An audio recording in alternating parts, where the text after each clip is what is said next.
पूछ सकते हैं आप ताक कभी पीने का, दूध कभी पीने का। ताक हमेशा दोपहर को पीना, दूध हमेशा रात्रि को पीना, और ज्यूस हमेशा सकाळी। सकाळी जेवण नंतर ज्यूस पीने का, दुपारी जेवण नंतर ताक पीने की, रात्रि जेवण नंतर दूध पीने का। आप बोलेंगे ये क्या चक्कर है? सकाळी जूस, दोपहरी ताक और रात्रि को दूध। बात ऐसी है, हम जो भी कुछ पीते और खाते हैं, हमारे पेट में उसको हजम करने के लिए, पाचन करने के लिए कुछ रस की जरूरत पड़ती है, जिसको अंग्रेजी भाषा में एंजाइम्स कहते हैं।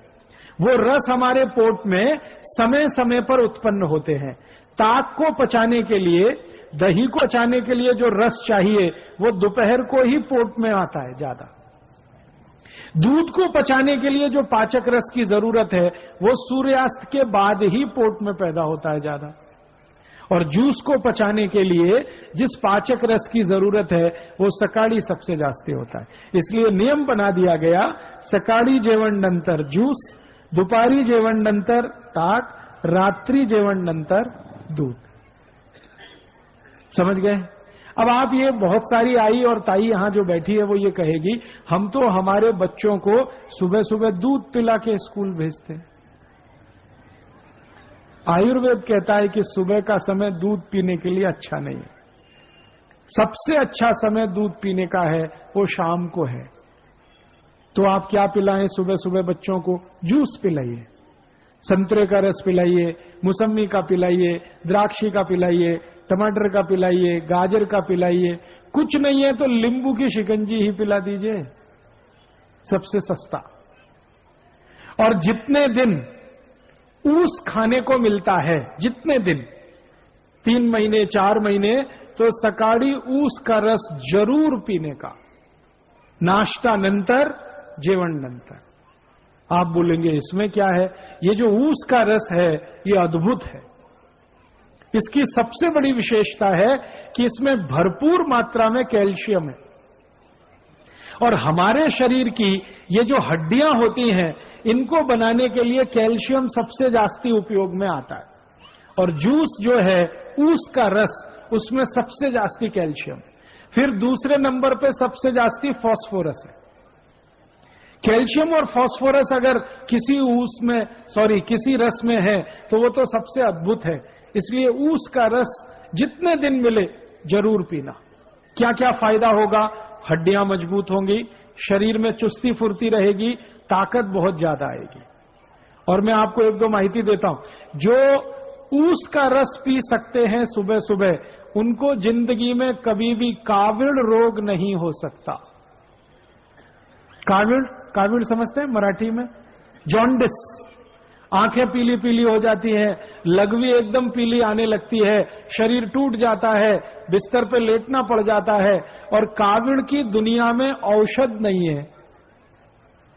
एलोपैथी के किसी भी डॉक्टर से पूछेंगे, वो कहेगा काविड़ की औषध नहीं है, ये तो अपने आप ही ठीक होता है। डॉक्टर कहेगा आराम करो 20 दिवस, 25 दिवस, 30 दिवस।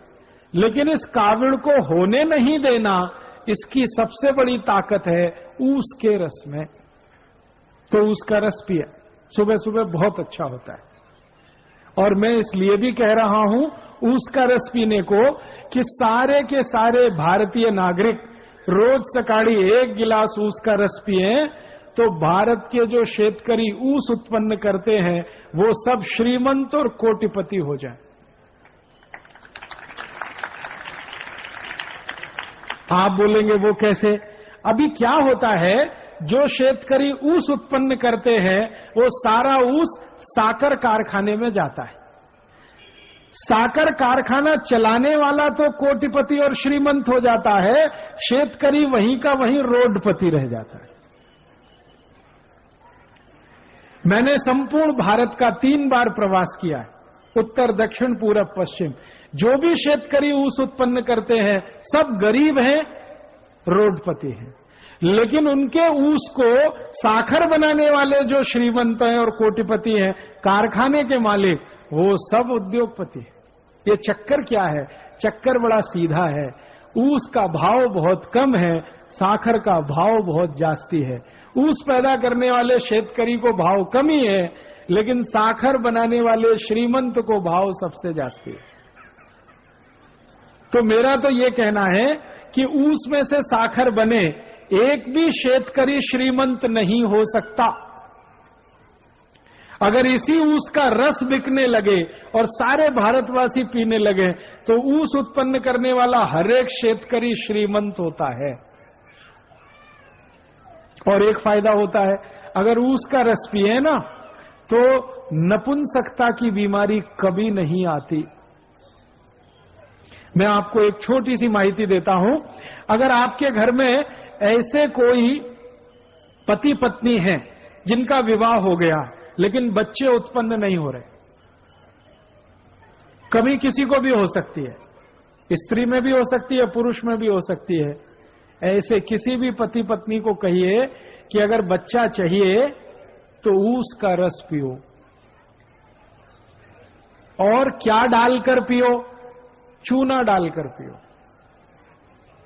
चूना देखा है पान में जो लगाते हैं, वो चूना 1 ग्राम 1 गिलास ऊस के रस में मिला के 3-4 महीने से 5-6 महीने तक कोई भी पी ले, बड़े आराम से बच्चा हो जाएगा।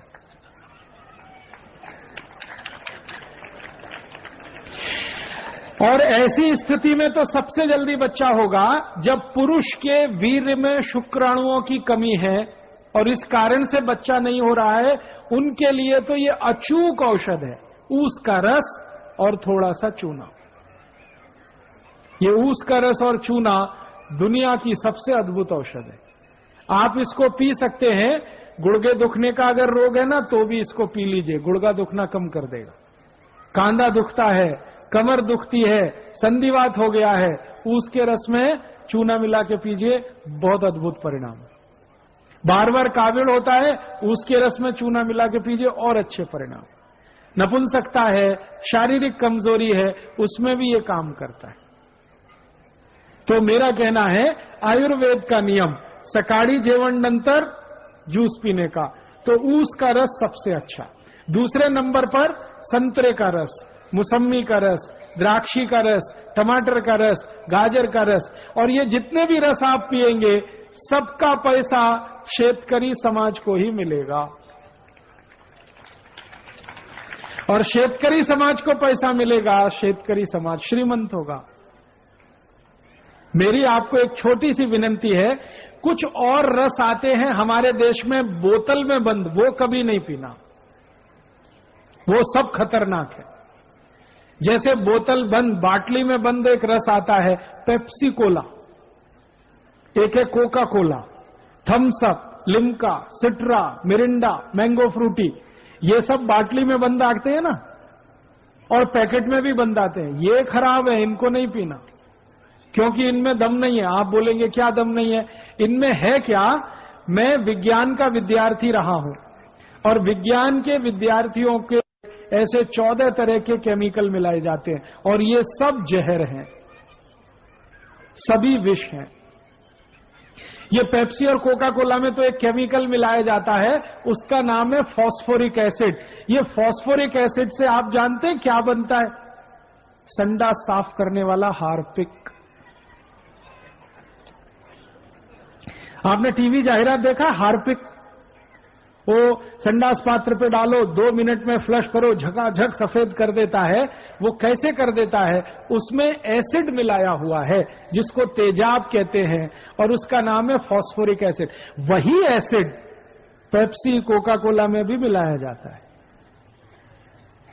तो एक बार मैंने सोचा कि हार्पिक से अगर संडास साफ हो सकता है तो पेप्सी से भी होना चाहिए, क्योंकि दोनों में एसिड है। तो मैंने मेरे घर में करके देखा।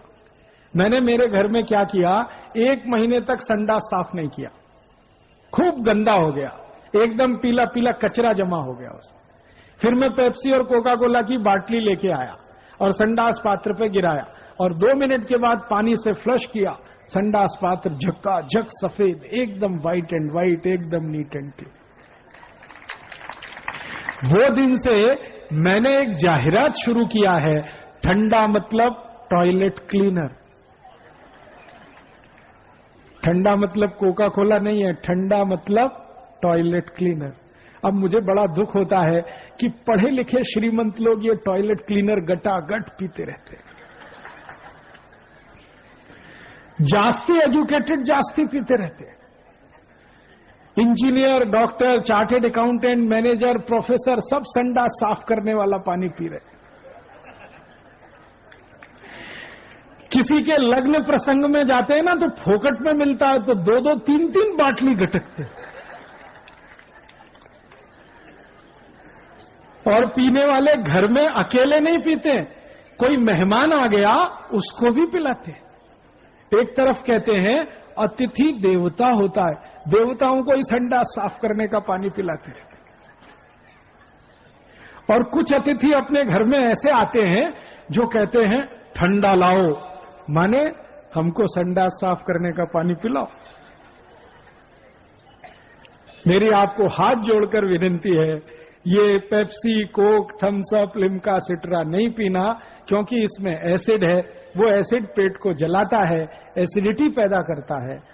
और सबसे तकलीफ की बात पता है क्या है कि आप बाटली खरीदते हैं वो 10-12 रुपए की आती है, कारखाने में सिर्फ 70 पैसे की बनती है, वो 12 रुपए में आप खरीदते हैं।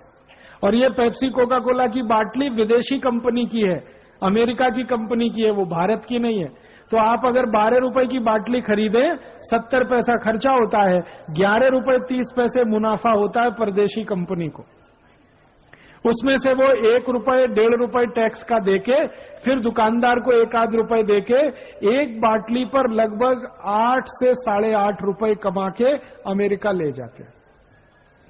अगर एक बाटली पेप्सी कोला किसी ने पिया, 8 रुपए भारत देश का अमेरिका को दिया। 2 बाटली पिया 16 रुपए दिया, 3 बाटली पिया 24 रुपए दिया। दर वर्षी भारत में पेप्सी कोका कोला की 700 कोटी बाटली बिकती है और दर वर्षी भारत देश का 5,700 कोटी रुपए अमेरिका जाता है। 5,700 कोटी रुपए इतनी बड़ी रकम है कि अगर इससे सोना खरीद लिया जाए तो बीड़ जिले के एक गांव की सड़क सोने से बन सकती है। दोस्तों वीडियो अच्छी लगी हो तो लाइक, शेयर, सब्सक्राइब जरूर करके जाएं।